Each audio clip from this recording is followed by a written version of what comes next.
This is 8 Minutes of Awesome. I'm Jennifer Lipsky. This morning, I'm speaking with the dynamic and vital Susanne Achtenhagen. Her business, Clear Fitness, is based in Boulder, Colorado. Good morning, Susanne. Good morning, Jennifer. So nice to be here with you. Oh, What a thank treat. you. Thank you. It's my pleasure. Mm. Suzanne, your business, Clear Fitness, is devoted to helping every human being achieve all around fitness and health so they can live vibrant and remarkable lives. When you wrote that to me, I thought, wow, that is really something so special. And I wanted to hear more about it. So tell me a little bit more about what Clear Fitness offers. Clear fitness for me is a melding of being really alive and vital in our life and having that physical, emotional, and spiritual fitness. So, what I'm trying to do in my work is bring the awareness that of flexibility, strength, endurance in our body to the rest of our life. It's Mm, not just a physical journey for me. It's where are we tight in our life? Where are we flexible? Where could we learn a little more? Where could we bring a little more awareness? right. Like, where do we need to breathe and expand or maybe pull in? That's Right. right. Yeah. That's right. Yeah. And I saw also you had 7 key points listed that are kind of part of this inner adventure. Mm, Mindfulness, movement, self-awareness, acceptance, fun, fitness, and health. mm. And I thought that that was a really good and comprehensive list. But then I also thought to myself, there's not one, I thought, which one is most important? And I realized, there's not one that's more important or less important than the other. It seems like they all have to be balanced. What would you say about that? I would absolutely say that. I see it on a wheel, actually. I see it as a full circle, and all those pieces of the pie bring together what I would consider actual health and actual fitness.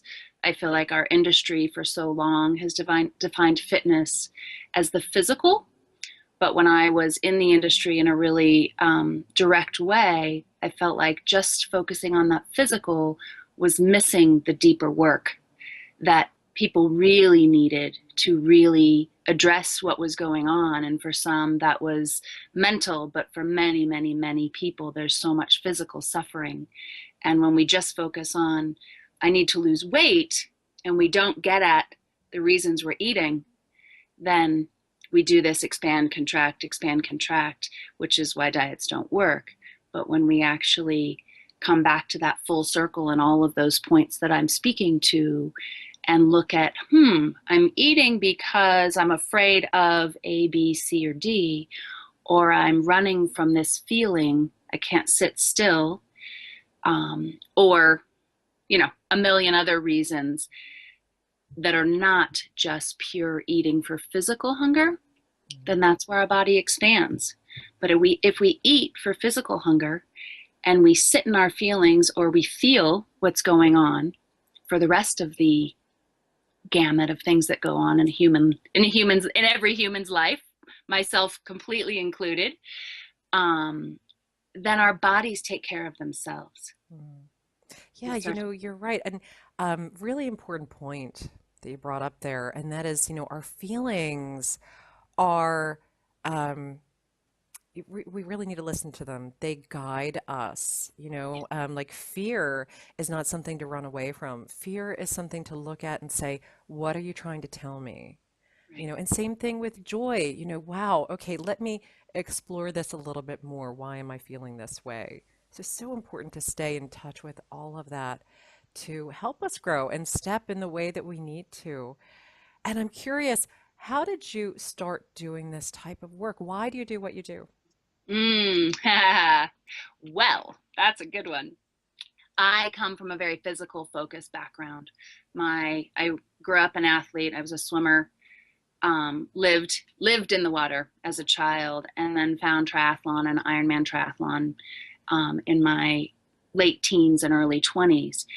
And it was very physical for me, but there was also a place where I started to find a spaciousness. I'll Mm, never forget my first real bike ride. I was at UC Santa Barbara, and bought myself a bike by working over Christmas break and went for a bike ride. And I felt that spaciousness of being a kid again, and just Mm. that joy and beauty and openness of being in life. And I started to see that that was accessible for me from the physical realm. Like I was not tight and stressed about school when I was on my bike.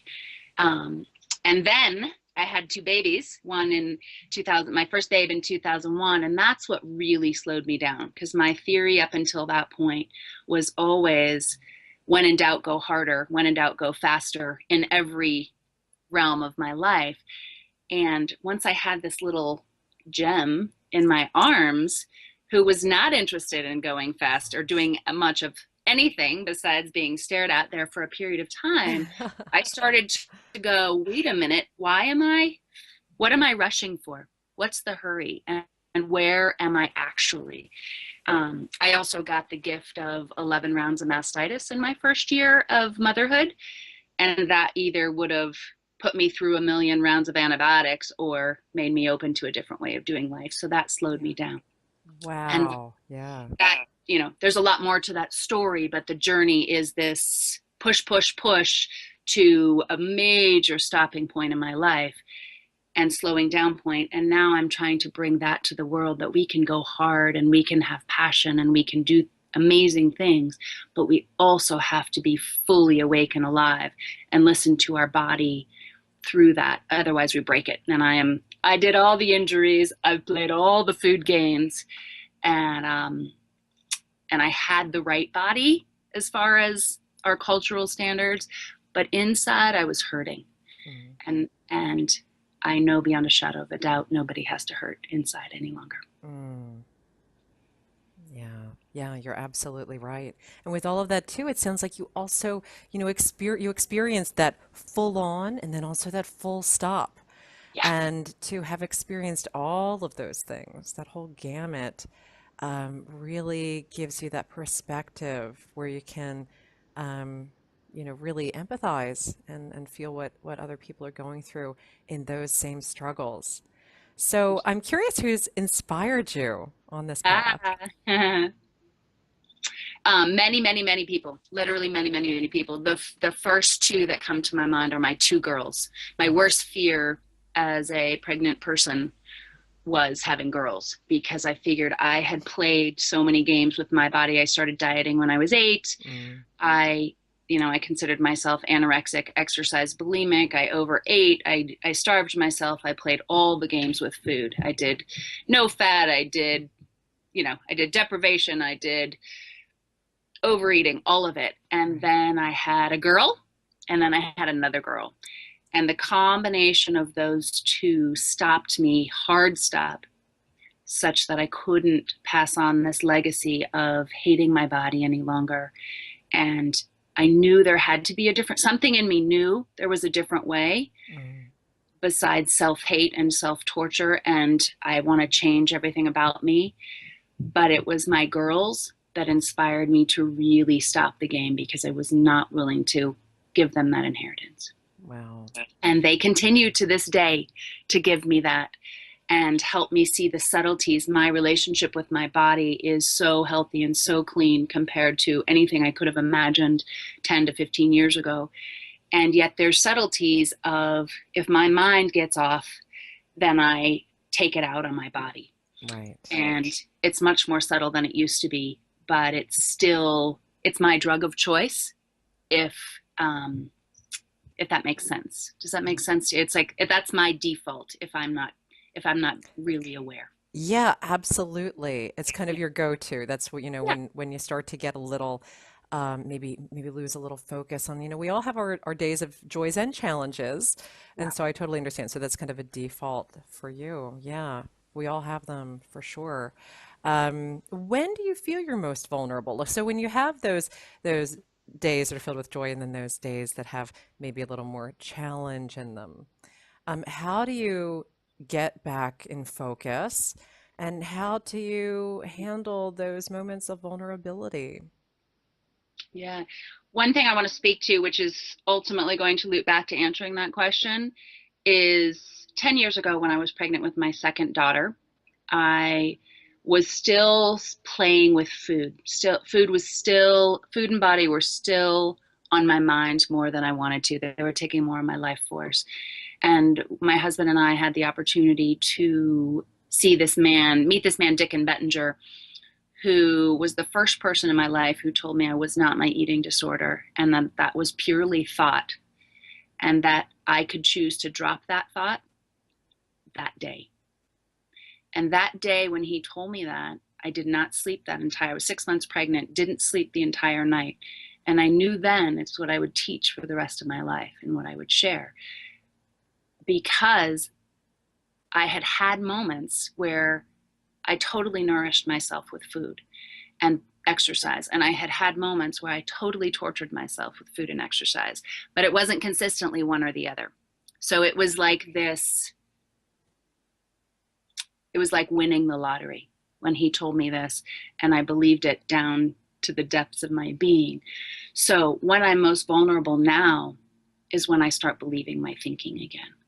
And when I get caught back in I call this the 30 ring circus. I don't know other people's heads, but this one's got at least 30 rings in it. It's a big circus. It's a big bloody circus. And when it's a fun circus and a happy circus, it's pretty darn effective. And when it's a torture circus, it's bad for everybody. Yeah. So when I start getting insecure, when I start believing that something should be different than it is, I should be farther along my path, when I'm out of this moment and either in the past or the future believing something, that's where I'm really vulnerable. And that's been my life's work, and in particularly the last couple of years of just, are you here or are you anywhere else? Are you looking around you? Right. And that's that's what I know is possible for everyone, is when we come back here and we're totally authentic and aligned within ourselves, we're not vulnerable to any of life, because then life's really perfectly imperfect. Mm-hmm. But when we're looking around, or we're believing our past, or we're wishing our future, or all of that, then we're off balance. And as I do these, you see me moving, because that's the kind of physical, that's the kind of fit I teach. Like, if I was standing on my feet right now and I'm leaning way forward, physically I'm vulnerable. Right. Or if I'm leaning way back, I'm going to fall over. I'm not in my center where I can hold my own ground. Yeah, absolutely. Yeah, those are really important messages. And just to wrap up, I would like to know if there's one specific message that someone has to hear, what would it be?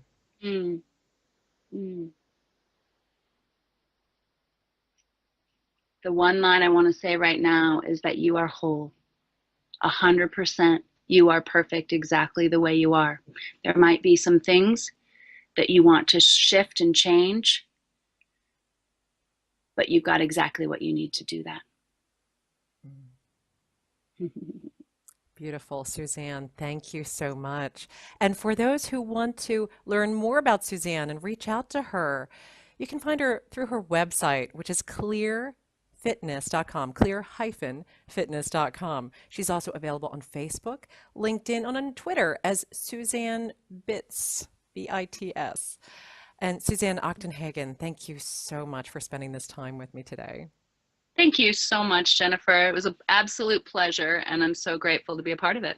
Oh, I'm grateful as well. Thank you. Yeah.